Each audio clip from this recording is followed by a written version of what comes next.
Today I'm going through the grades checklist using Read and Write. If you look at the list, you can see that there are boxes on the right to help students to keep track of what they have done and what they need to do.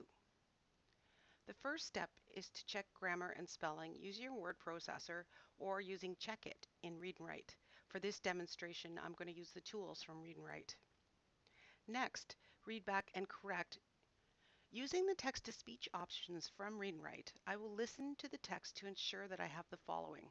The first is subject-verb agreement. For example, it is rather than it are.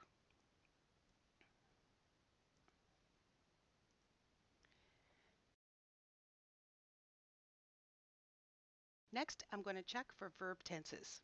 Check to make sure everything is in the present or the past or the future. I went to the doctor and am sitting in the chair while she examined me. This is in the past. This is in the past. But am sitting is in the present. So that I would check for that and correct it.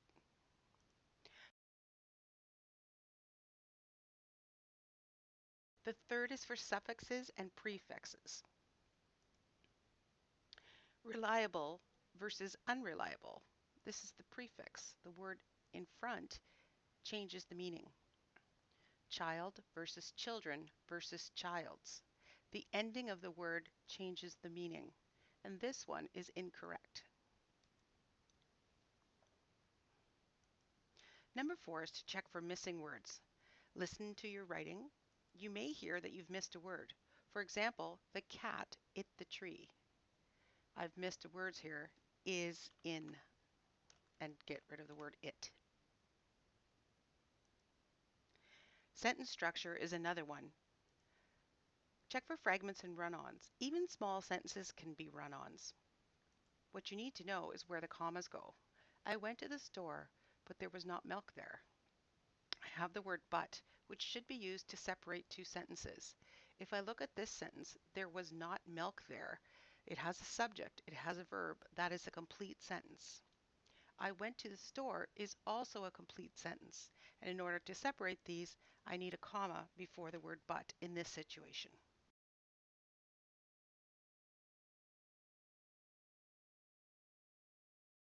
Finally, as I'm listening, I'm going to check for meaning. Does it say what I want it to say?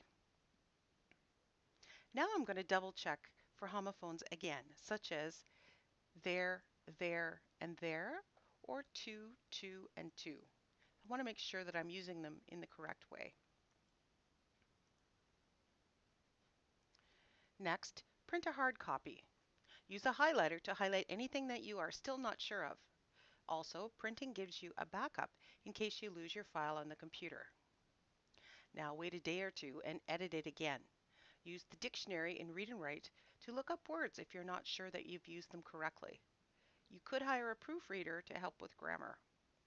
Finally, save a copy as a backup and send your completed work by printing or emailing it.